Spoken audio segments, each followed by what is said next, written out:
Va a pasar el pastor Johan a dar el mensaje.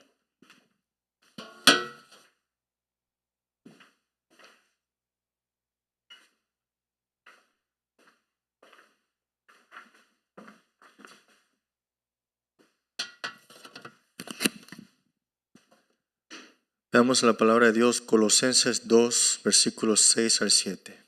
Colosenses 2, versículos 6 al 7.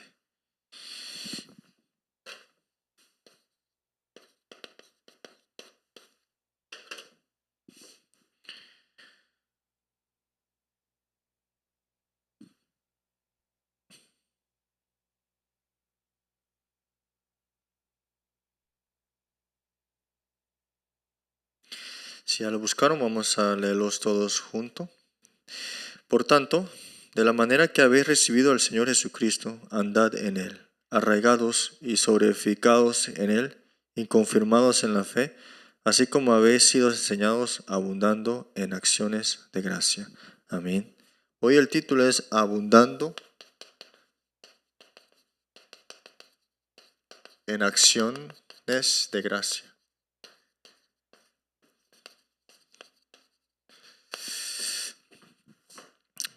Más el tiempo transcurre, vivimos en un estado al cual la acción de gracia es difícil tenerla. Porque en 2 de Timoteo capítulo 2, 2 de Timoteo capítulo 3, capítulo 3, versículo 2 hasta el 5, vemos que ese es el carácter de los hombres en los postreros días, ¿no?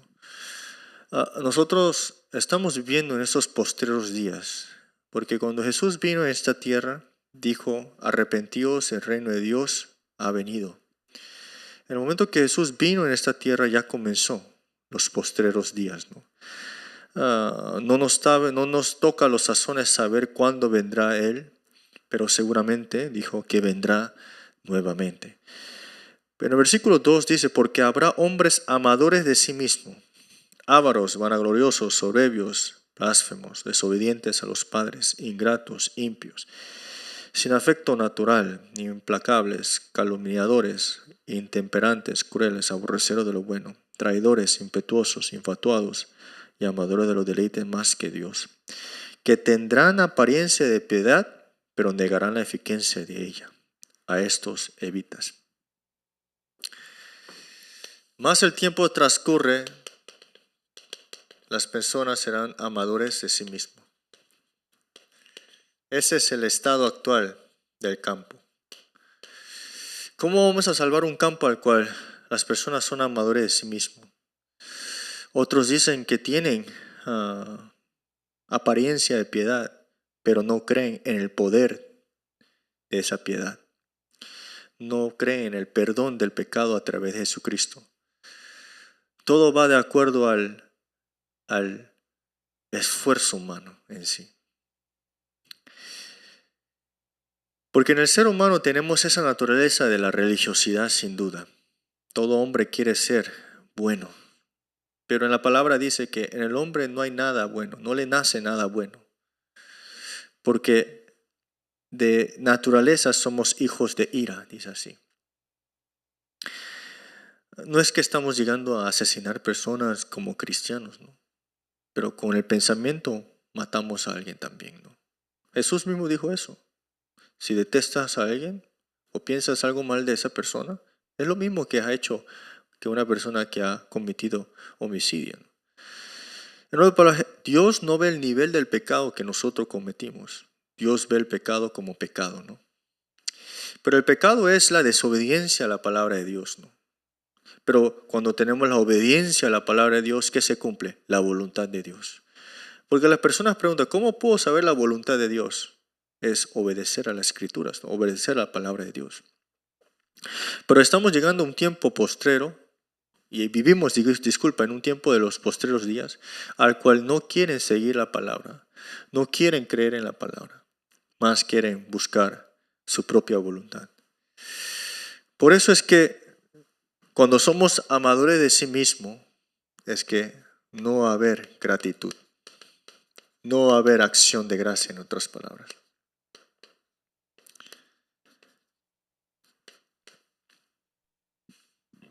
la acción de gracia es muy importante.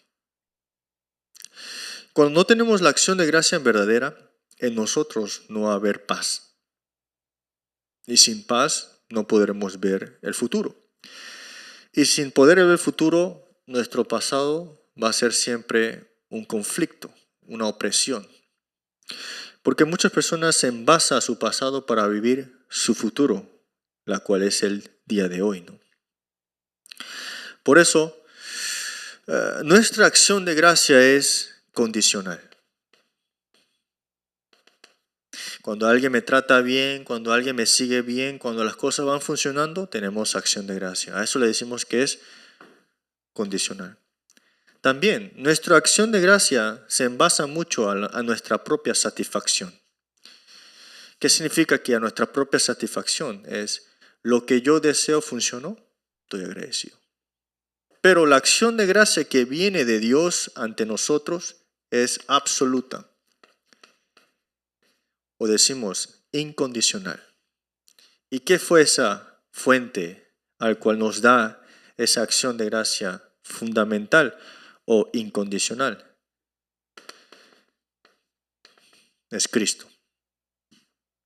Cuando creemos en esto y cuando sabemos esta realidad, sabemos que ahí viene la acción de gracia verdadera, que es incondicional. Si solamente vemos la vida de Daniel sabiendo que fue firmado el decreto que iba en contra de él, en otras palabras, sin que el rey Darío se diera cuenta en ese mismo momento. Él oró 3 veces hacia Jerusalén como solía hacer. No cambió su acción de gracia. Dice, dando gracias a Dios 3 veces al día como solías hacer. Dando gracias a Dios. ¿Cómo puede dar gracias a Dios cuando cambió completamente la circunstancia y va en contra de esa persona completamente? Daniel, ¿no?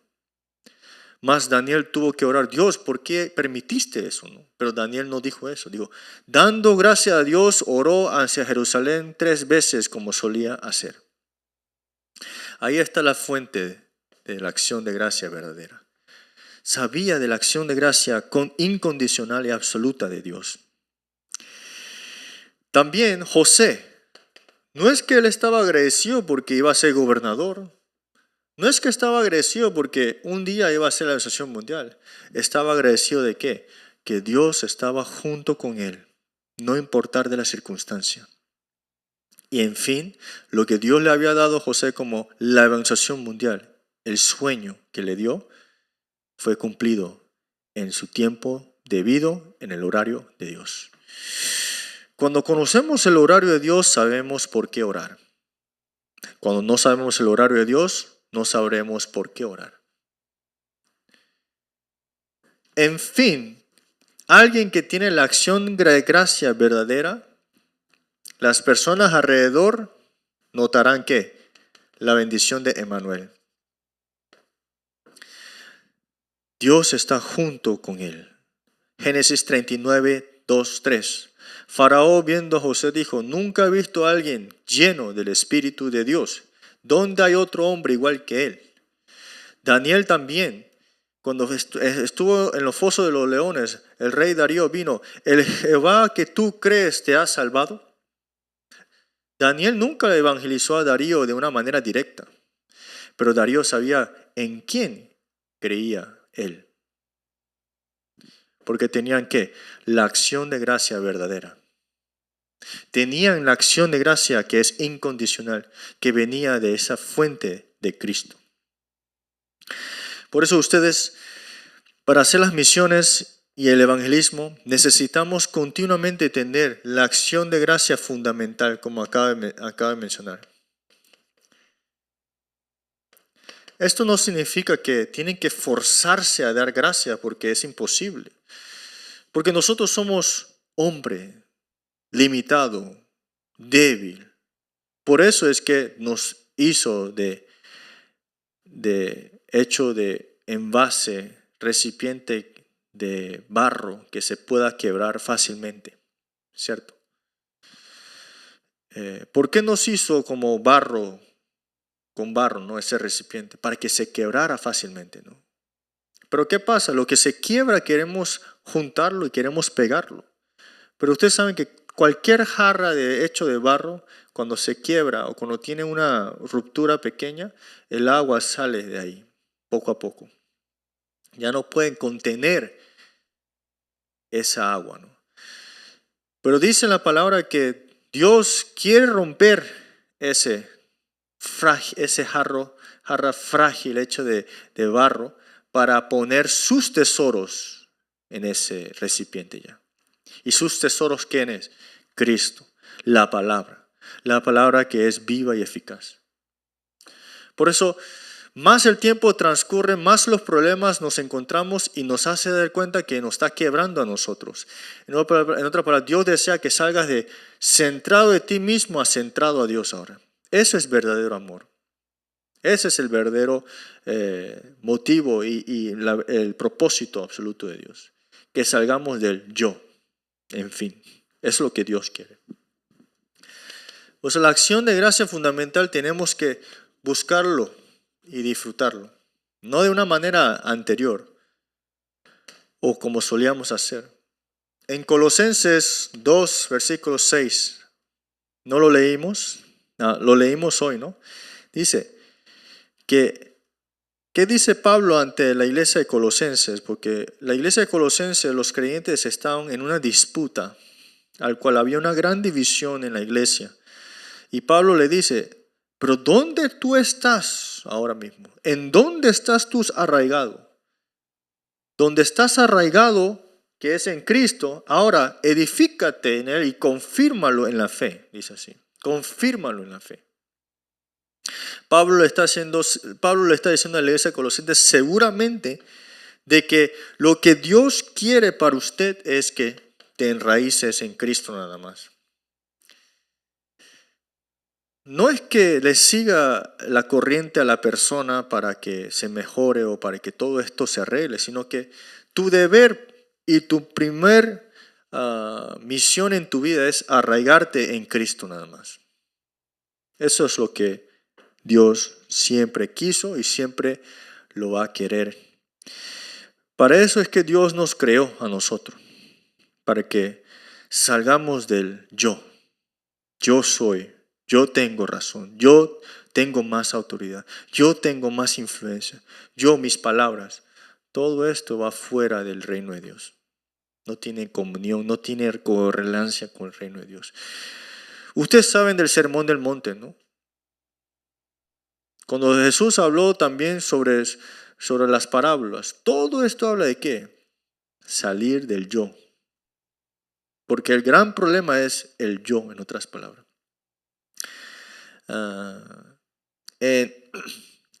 En griego es ego, ¿no?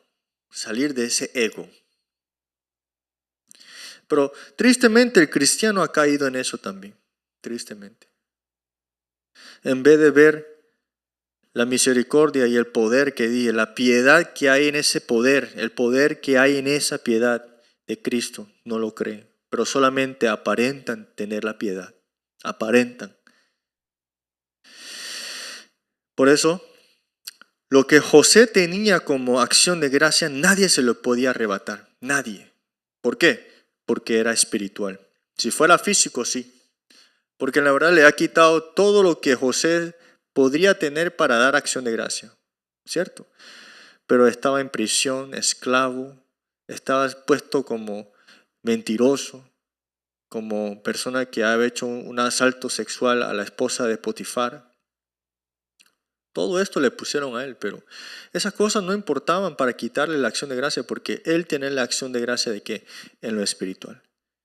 Y en fin, el evangelismo y las misiones se cumplen a los que de verdad tienen la acción de gracia verdadera. Veamos en 1 Corintios 1:4. 1 Corintios 1:4.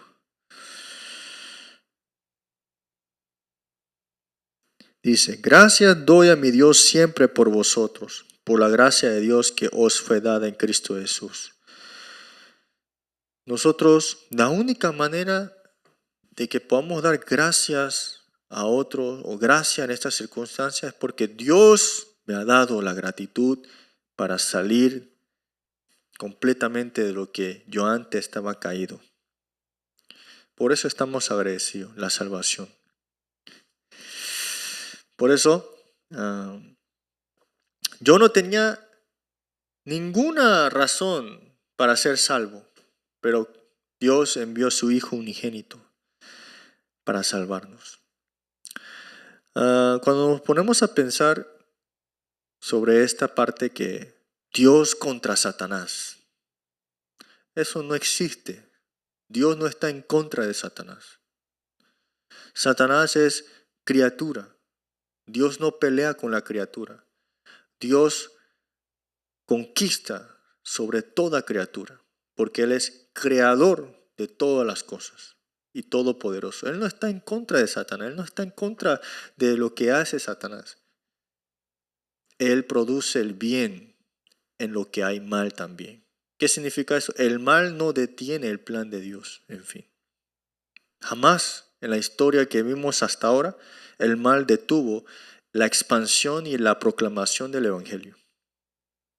Se ha detenido en un momento la expansión porque el pueblo de Dios se olvida de las obras de Dios, en fin, se olvida del pacto. Pero tenemos que estar muy claro. Satanás se alimenta de una cosa, porque Dios maldijo a la serpiente también cuando Adán y Eva tomaron del bien y el mal. ¿Qué dijo? Tú te comerás ¿de qué? De ese polvo toda tu vida. ¿Y polvo quién es?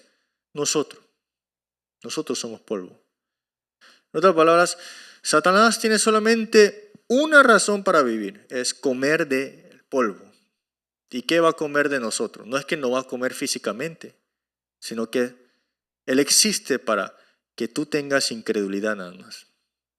Más incredulidad tenemos, más llegamos a darle la existencia a Satanás más, porque ese es su deber, alimentarse del polvo.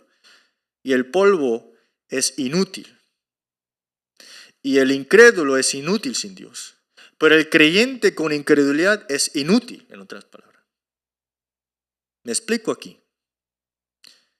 Pero cuando tomamos la fe y confesamos la fe y no tenemos la incredulidad, ¿qué sucede? En Romanos capítulo 16 dice, Satanás bajo vuestros pies, dice así.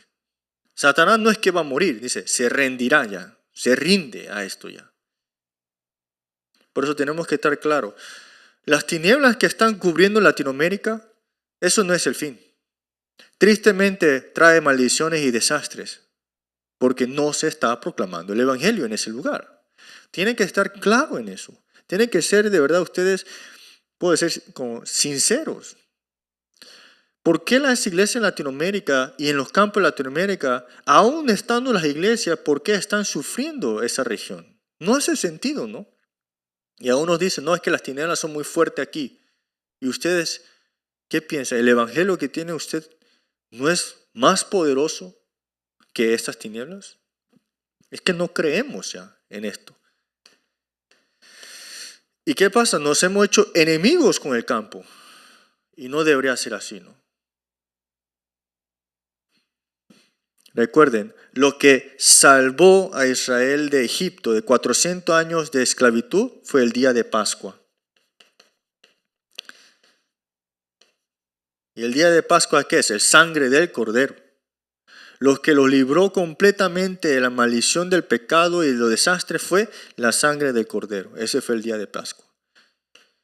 Y continuamente tuvieron la guía del Espíritu Santo el día de Pentecostés. ¿Por qué? El Espíritu de Dios estaba con el pueblo de Israel en el desierto. Por eso dijo a Moisés, Dios, Deuteronomio, construye el arca. Construye las tiendas rodeando y mirando hacia el arca. ¿Qué significa eso? Vivan de acuerdo al pacto. Vivan de acuerdo a la llenura y la guía del Espíritu Santo. Porque en el lugar santísimo, en el arca, estaba ¿qué? La presencia de Dios. Pero ya no solamente está la presencia de Dios en el arca, dice, ahora el Espíritu Santo mora en vosotros. Mora en vosotros. Por eso es que decimos, nuestros ojos fijos ante ¿quién? Ante Jehová, ante Jesucristo. Lo mismo, fijándose, todas las cosas. La puerta estaba a dirección del arca, ustedes saben eso, ¿no? Todo estaba a dirección del arca. Toda nuestra vista hacia Jehová, hacia Jesucristo. Pero no estamos hablando los ojos físicos, nuestro corazón. Y del día de Pentecostés, ¿qué hubo? Día de cosecha. La día de cosecha, ¿qué es? Es el respaldo nuestro, el reino de Dios es nuestro respaldo. Por eso es que jamás, nunca me ha gustado este término de Dios versus Satanás. Eso no existe. ¿Cómo pueden competir a Dios con criatura? Eso no existe. Dios es creador de todo. Satanás debajo de toda su creación. Criatura. Dios no compite con criaturas. Dios, si quiere llevarse la vida de esa persona, se lo puede llevar. ¿Por qué? Porque es creador de esa vida. En su providencia, en otras palabras, mantiene esa persona viva. Hoy nos levantamos y respiramos porque Él proveyó aliento de vida en sus vidas. ¿Me explico?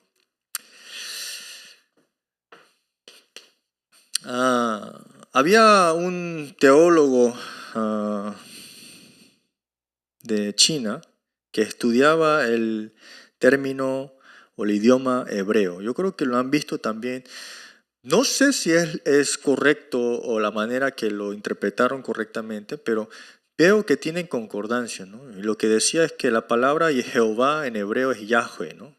No tienen consonante, en otras palabras, solamente tienen los sonidos, ¿no?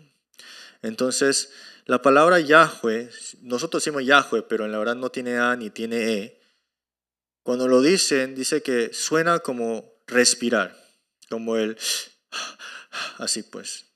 Entonces, él decía que hasta nuestro respirar, el momento que nosotros nacemos, respiramos y al cual es clamar el nombre de Jehová, de Yahweh. Y cuando morimos, el último suspiro, el también es el clamor de Jehová.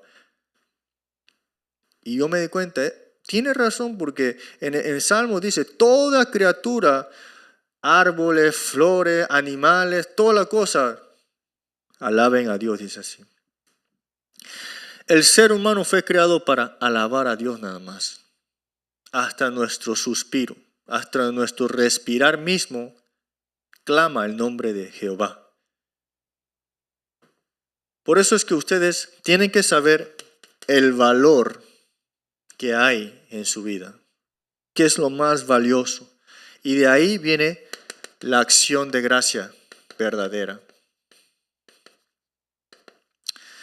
La acción de gracia de verdad es un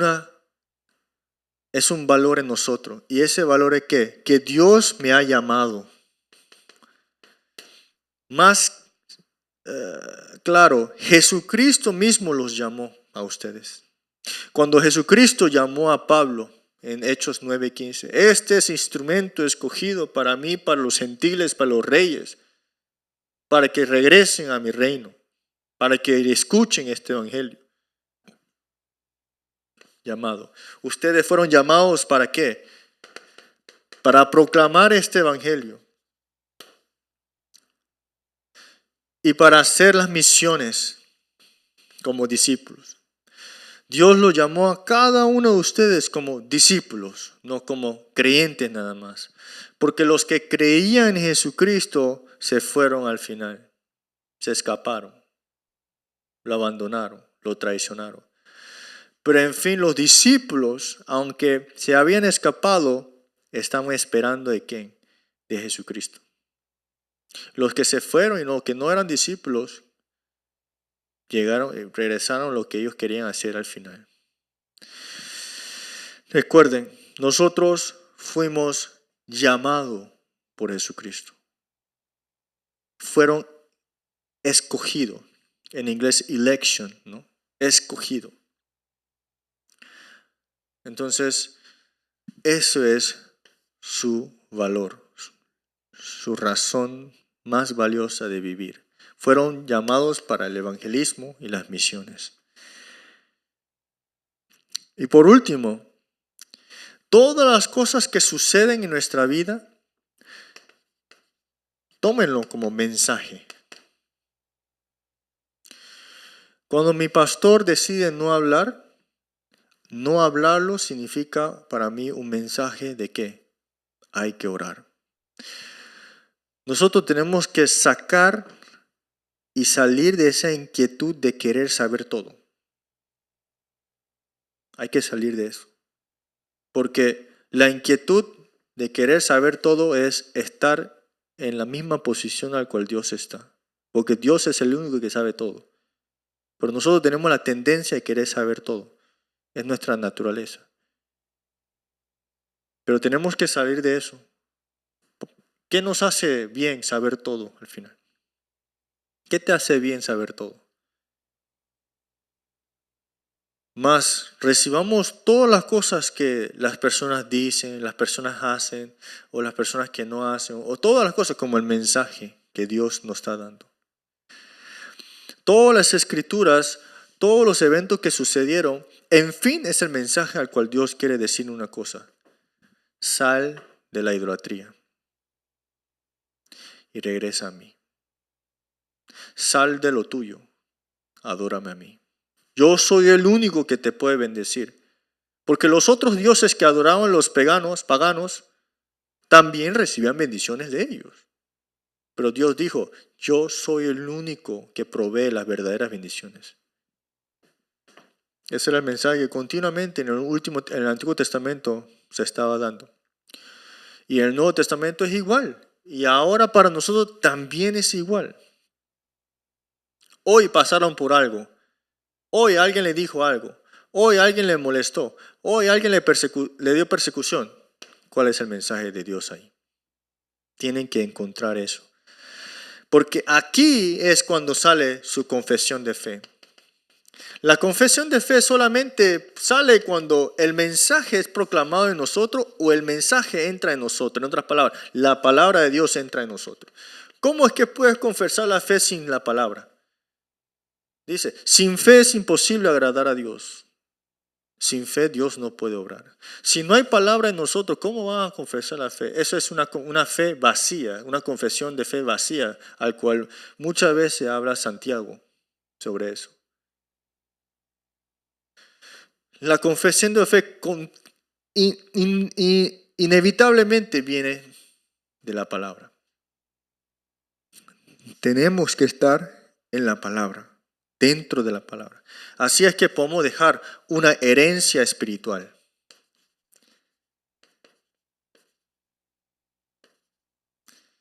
No solamente esto incluye a sus hijos, pero también incluye en su ministerio, en las misiones y evangelismo. Porque puede ser que mientras estoy en mi ministerio pastoral o en las misiones, termine sin poder acabarlo.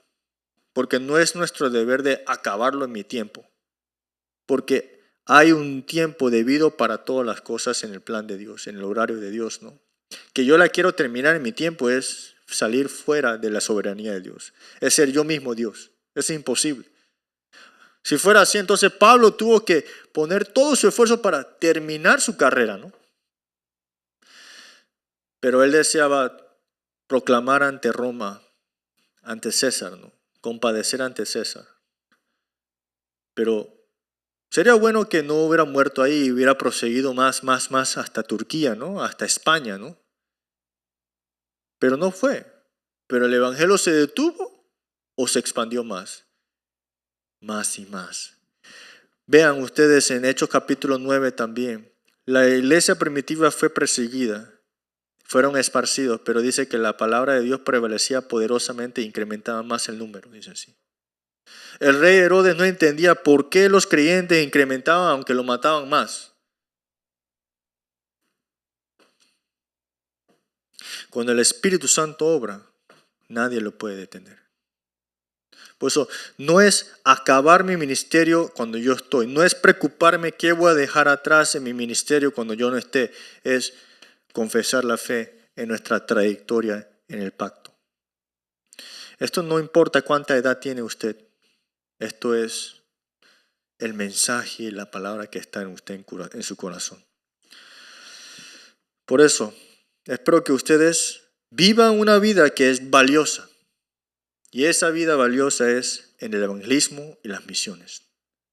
Nunca olviden eso. Dios los llamó para este propósito. Vamos a concluir.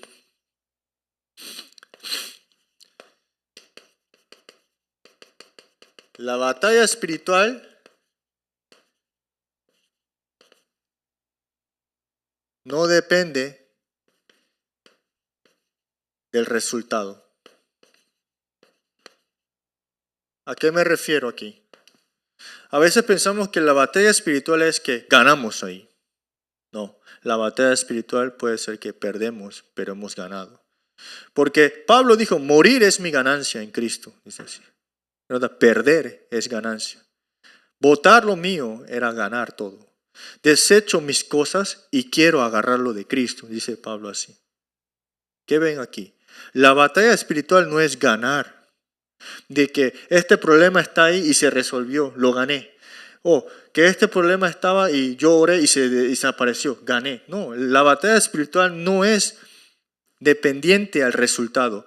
La batalla espiritual, lo más importante es continuación.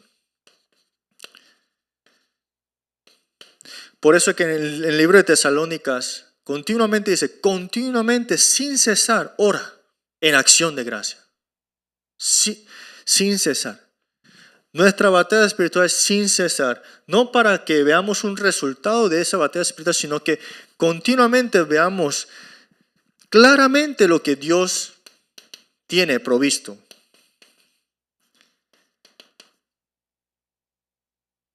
En otras palabras, ver el futuro. Ver el futuro. Por eso espero que ustedes durante esta semana, en sus campos, en sus encuentros, en las personas que ustedes se encuentran y comunican, y dentro de los conflictos que suceden en nuestra vida, vean esto. Pelean esa batalla espiritual, pero no esperen de un resultado ahí. Tienes que estar satisfecho en qué? En lo que Dios ha puesto en nosotros, la palabra, el mensaje. Tienen que ver esto. Si no ven esto, en fin, van a estar de aquí para acá, de aquí para acá, dependiendo qué sucede y dependiendo qué se mejora. Así que de verdad le bendigo en nombre de Jesucristo. Que esta semana de verdad abunde acciones de gracia. Ya no demos gracia porque Dios me resolvió este problema.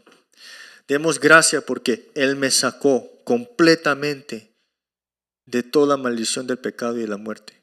Demos gracia de verdad porque Él es la fuente de toda acción de gracia.